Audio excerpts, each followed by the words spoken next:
오늘 말씀은 계수된 자의 수와 레위 지파, 계수된 자의 수와 레위 지파라는 말씀으로 하나님 말씀 증거하도록 하겠습니다. 오늘 말씀을 보니까 이거 몇 명인지 다 외우셔야겠죠. 시험에 딱 나올 것 같아요. 이거 보면 좀 특징적인 게 있습니다. 분명히 각 지파별로 계수를 했는데 두 가지 큰 특징이 있는데 먼저는 레위인은 따로 계수하지 않았다는 것과 그리고 12지파를 그래서 요셉 지파 중에 에브라임과 므낫세 지파로 두 지파를 구분을 해서 결국 12지파를 하나님께서 만드셨다라는 것입니다.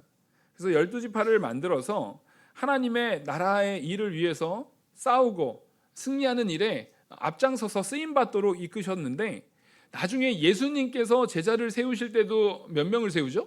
12제자를 세웁니다. 12제자를 세워서 유대에서의 사역과 또 나아가서 이 전 세계 땅끝까지 이르러 복음 전하라는 예수 그리스도의 복음을 증거함을 통해서 예수님께서는 이 12라는 숫자 12지파와 12제자 왜 갑자기 손을 드셨죠? 오늘 남전도의 특성인가요? 오늘은 아닌데요? 이따가 성탄절 때 성탄절이래. 깜짝 놀랐네. 지금 벌써 겨울 될 뻔했어요. 이따 우리 부활주일 찬양 때 아마 하는 것 같습니다. 그때 찬양일 것 같아요. 깜짝 놀랐네요. 지금 오늘 찬양 대잔치를 하는데 특성이 있나 하고 깜짝 놀랐습니다. 자, 그래서 예수님께서 12제자를 세우신 것과 이 12지파를 하나님께서 세우신 것은 이게 완전히 동떨어진 이야기가 아닙니다. 하나님의 일을 함에 있어서 이 12이라는 성경에서는 그 완전수의 개념에 몇 가지가 있어요. 완전수를 개념으로 하는 몇 가지 수가 3도 있고 그다음에 7도 있고 그다음에 10도 있고 12도 있고 이렇게 10 곱하기 10 곱하기 이렇게 해가지고 여러 가지 이제 완전수에 대한 부분들이 있어요. 14만 4천 같은 경우도 저기 신천지가 써서 그런데 사실은 그 사람들이 쓸 내용은 아니에요. 이게 완전수에 대한 개념으로서 나타나는 부분이거든요. 그래서 우리는 이 12지파를 하나님께서 구분하셨다라는 부분을 좀 기억하고 있어야 됩니다. 그래서 12지파가 레위 지파 빼고 므낫세와 에브라임, 그러니까 요셉 지파가 무슨 몫을 받은 겁니까? 장자의 몫을 받은 겁니다. 장자의 명분으로서 원래 이스라엘의 장자는 그 아버지로부터 유산을 받을 때 무슨 몫을 받냐면 두 몫을 받습니다. 다른 자녀들보다 2배의 몫을 받게 돼 있는 거예요. 그래서 장자의 명분을 요셉이 가져갔다라는 것을 우리가 알 수 있고요. 또 이 인구 숫자를 좀 보시면 인구 조사할 때 여호와께서 약속을 성취한 거다라는 걸 보여주는 거예요. 근데 이게 아브라함에게 하신 약속이 뭡니까? 너의 자손이 하늘의 별과 같이 바다의 모래와 같이라고 했어요. 그러면 지금 오늘 총 개수가 60만 3,550명이거든요. 근데 이게 남자만이잖아요. 남자만이기 때문에 여기에 4인 가족으로만 쳐도 곱하기 3 정도 해야 돼요. 곱하기 3. 근데 이때는 아이를 많이 낳나요? 적게 낳나요? 많이 낳았어요. 아이를 많이 낳기 때문에 여기서 이제 곱하기를 하게 되면은 굉장히 많이 늘어요. 굉장히 많이 늘어요. 약 200만까지 이렇게 늘 가능성이 있어요. 사실은 200만 가까이 늘 가능성이 있는데 200만이면 굉장히 많은 겁니다. 이게 얼마나 많은 숫자냐면은 이 고고학자 같은 사람들은 이거 지금 남자만 60만 3,550명이다라고 말하는 거 이거 잘못됐다. 이거 이렇게 늘을 수가 없다. 70명밖에 없었는데 처음 시작이 이제 애굽으로 내려가는 게 이제 야곱이 자녀들 데리고 내려가는 게 70명이 내려가는데 물론 거기에 요셉은 원래 거기 있었다 치지만 그래도 거기에서 이렇게 많이 늘 수가 없다라고 이것이 잘못된 거다, 이거 잘못 기록된 거다라고 말하는 자유주의 신학자들이 있어요. 근데 그들의 말은 전혀 귀 기울일 필요가 없는 게 일단 첫 번째로는 하나님께서 하신 겁니다. 하나님께서 하신 거고 또 70명이 몇 명씩을 낳았느냐에 대한 부분에 따라서 하는데 그 사람들이 기본적으로 생각하는 것은 70명이 낳아봤자 몇 명씩이나 낳았겠어 이렇게 말하지만 그 70명의 남자만 70명이고 거기에 이제 아내들 그렇게 관련돼서 내려간 거잖아요. 그 내려간 건데 딱 거기에서만 머무는 것이 아닌 게 고센 땅에 사는 사람들은 요셉의 이제 야곱의 자녀들만 산 게 아닙니다. 고센 땅은 거기에 이제 노예들 그리고 이제 거기에 거류민들 이런 사람들도 고센 땅에 이스라엘 사람들하고 같이 살았어요. 같이 살았는데 그 사람들이 그리스도인 말 그대로 신앙 하나님께서 부르신 하나님의 백성으로 구분되는 분기점은 야곱의 자손도 있지만 자 이것과 같아요. 우리는 아브라함의 자손입니까 아닙니까? 아멘. 우리는 아브라함의 자손이죠. 그래서 여기에 이스라엘 사람 있으세요? 우리 할아버지 한 5대 이상 올라가면은 이스라엘 사람 있나요? 전에 한번 그 우스갯소리로 얘기했는데 실제 어떤 목사님이 설교한 내용이에요. 실제 어떤 목사님이 설교한 영상을 제가 누가 한번 보라고 해가지고 봤는데 너무 황당해가지고 기억나서 전에도 한번 말씀드렸는데 원래 우리가 이스라엘의 후손이다. 그래서 이거 가짜고 말도 안 되는 말이니까 진지하게 듣지 마세요. 근데 그분은 하도 진지하게 설교를 해가지고 제가 너무 어이가 없어서 말씀드리는 거예요. 근데 그럼 우리가 어느 지파냐 그랬더니 성경에 보면은 갑자기 단지파가 어떻게 돼요? 단지파가 없어져요. 계시록 가면은 단지파가 갑자기 사라져요. 실제로 단지파가 없어집니다. 단지파는 하나님 말씀에 순종하지 않아가지고 하나님 앞에 이제 심판받는 거예요. 근데 그 단지파가 여기서 없어진 것 같지만 사실은 이게 대륙 따라가지고 한반도로 왔다는 거예요. 그래서 단군 해가지고 단시 집안이라는 거예요. 이게 말도 안 되는 제발 이런 거에 넘어가면 안 돼요. 이상한 소리를 이제 성경을 얘기한다라고 말하면서 이게 성경 말한다고 말하면서 이상한 걸로 거기다 뜻풀이하는 사람들이 있거든요. 이게 뜻풀이하고 뭐 갖다가 이게 말장난하고 단어 뭐 첫 글자 말장난하고 이런 사람들이 있어요. 그 제일 잘하는 데가 하나가 신천지거든요. 신천지는 개역 개정 안 바꾸잖아요. 개역 한글만 써요. 그 사람들은 그걸로 이미 뜻풀이를 다 해놨기 때문에 다른 성경으로 못 바꿔요. 이 사람들이. 이게 얼마나 한심한 짓입니까 이게. 그러니까 우리는 전혀 이스라엘하고는 상관없는 사람이지만 그럼에도 따라했습니다. 믿음으로 아브라함의 자손이다. 우리는 믿음으로 아브라함의 자손입니다. 예, 마찬가지로 지금 이 고센 땅에 있을 때 그 믿음의 기준이 뭔데요? 믿음의 기준은요, 예수 그리스도의 십자가의 보혈을 믿는 거예요. 우리가 아브라함의 자손된 거는 예수 그리스도의 십자가와 부활을 믿는 거예요. 십자가의 보혈로 우리의 죄를 사했고 다시 부활하셔서 우리가 생명을 얻은 것을 믿는 거예요. 그것의 가장 중요한 사건 중에 하나가 출애굽 당시에 유월절이잖아요. 문설주와 임방에 어린 양의 피를 바르는 사건. 그래서 고센 땅에 있는 이 많은 유대인들과 많은 사람들이 문설주와 임방에 이 피를 바른 거예요. 근데 보십시오. 그 문설주와 임방의 피를 바르는 게 다른 거류민이거나 아니면은 실제 다른 민족 사람이라 할지라도 그 말, 모세가 한 그 말을 믿고 문설주와 임방에 피를 발랐으면 구원 받습니까? 안 받습니까? 구원 받습니다. 그 사람은 하나님의 백성이라는 거예요. 그 사람들까지 포함해서 그 사람들의 자손들까지 포함해서 나온 게 지금 60만 3,550명이 되는 거예요. 그래서 이것은 하나님께서 하나님을 믿는 모든 택한 백성들을 이끄신 숫자가 이겁니다. 근데 그렇다 쳐도 한 200만이라고 치죠. 많게 잡아서 자녀들까지 한 200만이라고 쳐도 우리가 한 200만 정도를 하늘의 별과 같이 바다의 모래와 같이라고 말하기에는 너무 많아요, 적어요? 200만은 너무 적잖아요. 우리 한국만 해도 지금 5천만 넘죠, 저희가. 지금 이제 5천만 넘죠. 지금 인구가 6억 명, 7억 명 넘었나요, 혹시? 세계 인구가? 60억, 70억은 안 넘었죠? 한 60억 대인데, 60억 명대인데 이게 200만 정도 가지고 하늘의 별과 같이 바다의 모래와 같이라고 말하는 것은 너무 적단 말이에요. 사실은 이것은 뭐냐면 따라하겠습니다. 아브라함에게 하신 언약의 시작이다. 처음에 아브라함에게 언약할 때는요, 딱 아브라함에게 언약할 때 아브라함의 후손 중에 이삭의 씨로부터 나올 자를 얘기한 거예요. 이삭의 후손으로 나올 자를 얘기한 거예요.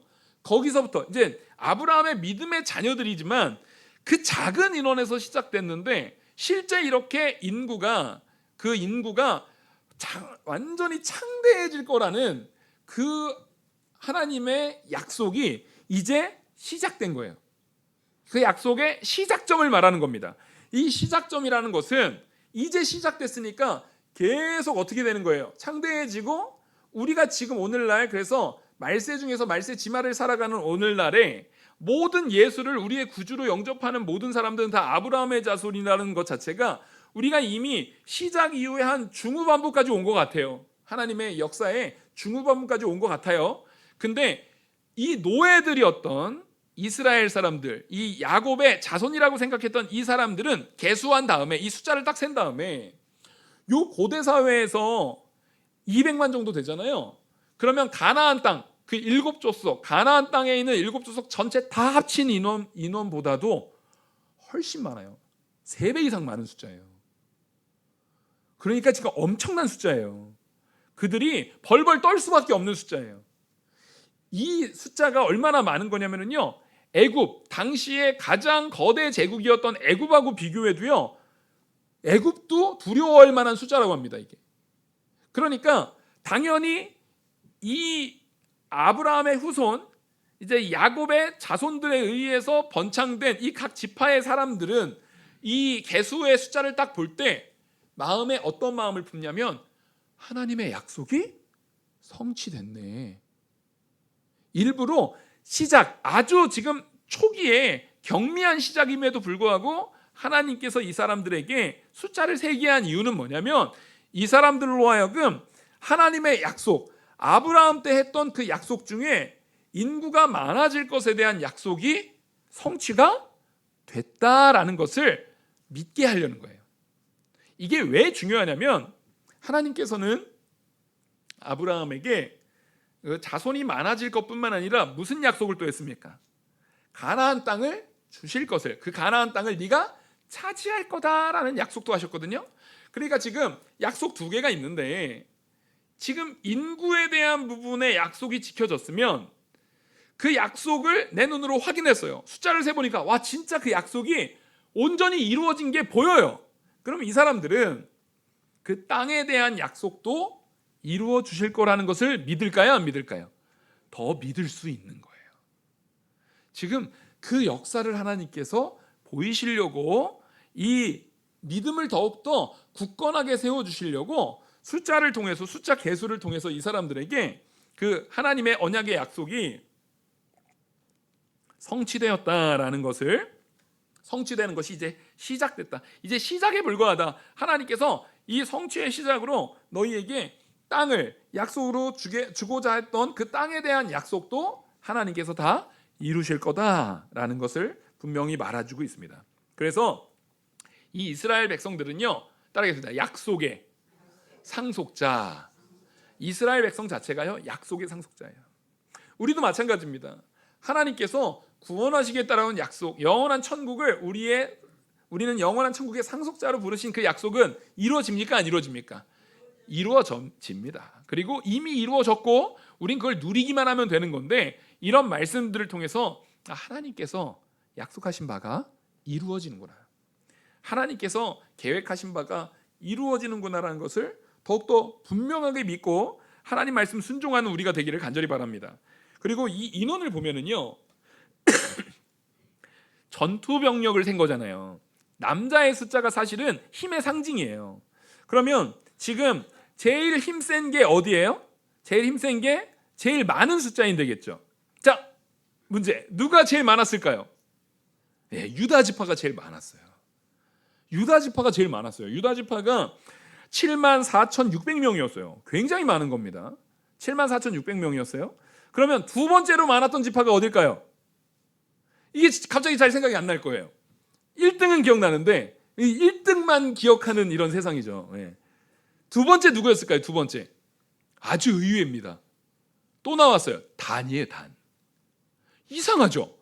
단지파는 이유로 나오는데 긍정적으로 나오는 경우가 없어요. 나중에 단지파는 이 여호수아 때 나가서 싸우는데도 싸울 때도 겁먹어가지고 안 싸우고 하다가 단지파는 두 개로 쪼개져요. 원래 약속했던 땅에 남아가지고 그 유다 지파랑 그쪽에 붙어서 이 사는 몇 명하고 대부분은 다 저기 북쪽으로 도망갑니다. 그래서 북쪽에 하나님께서 허락하지 않은 땅에다가 그냥 안 싸워도 되는, 덜 싸워도 되는 곳에다가 정착해가지고 살아요.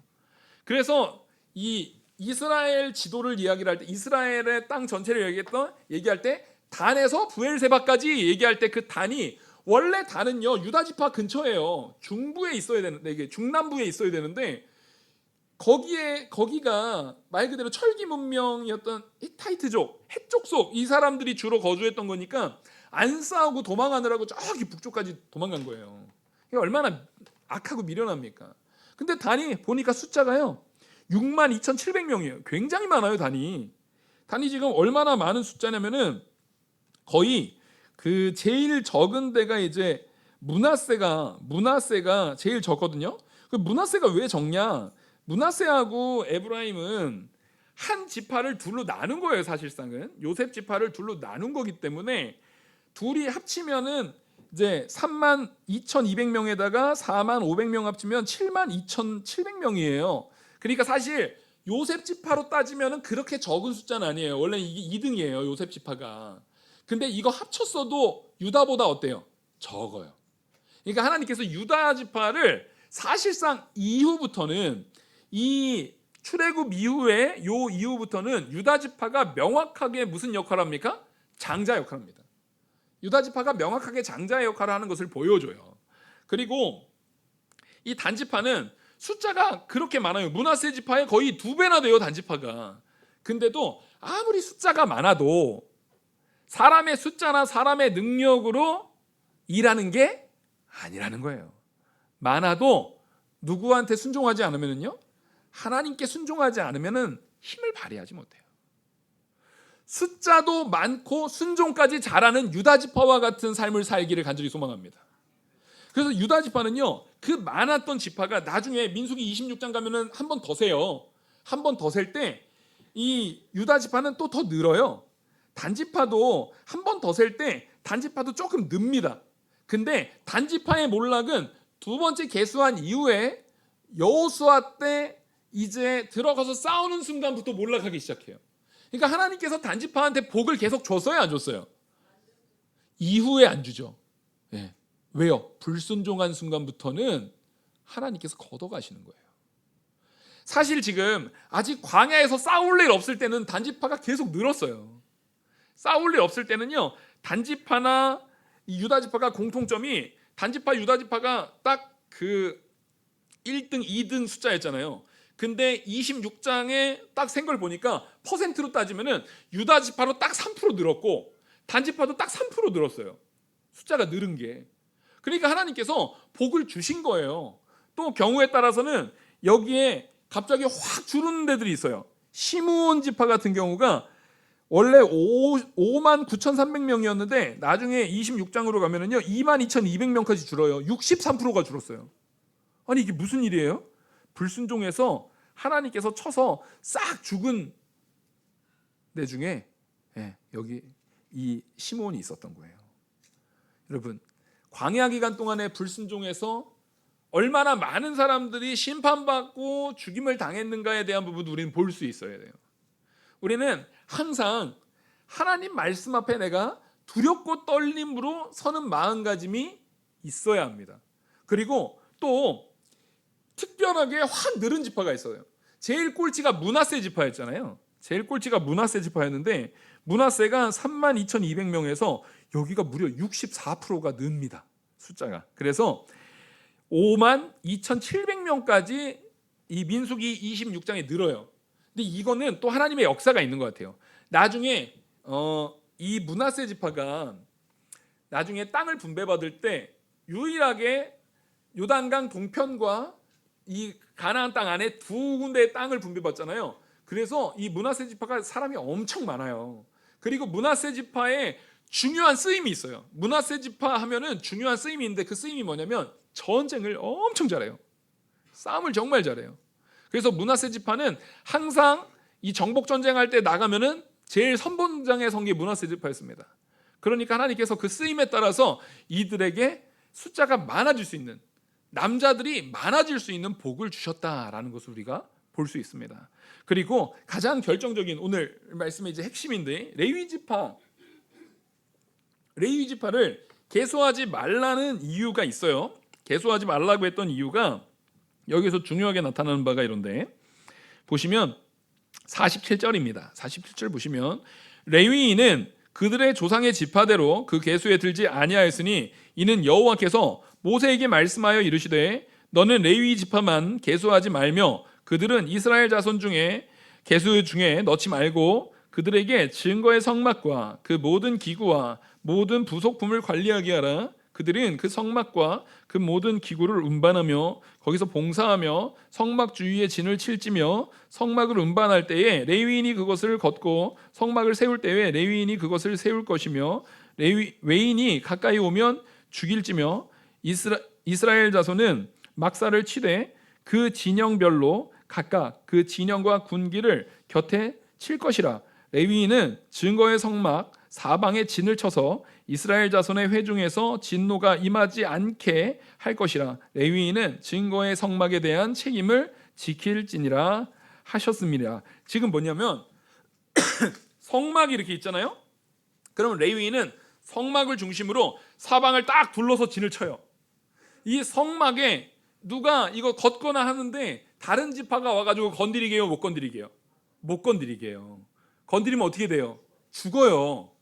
그러니까 레위 지파 사람들이 막 하고 있는데 유다 지파의 어느 거룩한 사람이 와가지고 그거 좀 도와드릴까요? 그러면 돼요, 안 돼요? 안 되는 거예요. 하나님께서 거룩하게 성별한 거예요. 그리고 뒤에서도 우리가 좀 나누겠지만 레위 지파의 숫자 남자 숫자를 세거든요. 레위 지파는 셀 때 태어나자마자 1살 때부터 셉니다. 그러니까 왜냐면 아까 다른 지파들은 계수하는 목적이 전쟁에 나가 싸울 목적이잖아요. 근데 레위 지파는 그 목적이 아니에요. 그냥 제사에 하나님 앞에 성별되어 불린 자들이기 때문에 1살부터 세요. 남자이면 1살부터 세는데 그 레위 지파의 장자의 남자 계수와 이 다른 지파의 남자들의 이 숫자, 장자의 숫자가 레위 지파 남자 전체의 숫자와 다른 지파 장자의 숫자가 거의 비슷합니다. 거의 비슷합니다. 일부러 하나님께서 그렇게 맞추시는 거예요. 거의 비슷하게 맞춰요. 거의 비슷하게 맞춰서 혹시 조금 부족하면 그걸 헌금을 더 내게 합니다. 조금 부족하면 그거에 대한 속전세를 더 내게 하는 거예요. 요거를 거의 맞추시거든요. 왜냐하면 레위 지파는 따라하겠습니다. 하나님께서 장자로 받으셨다. 장자로 받았다는 얘기가, 장자는 원래 6월절 때 다 어떻게 됐다고요? 죽었어야 되는 거예요.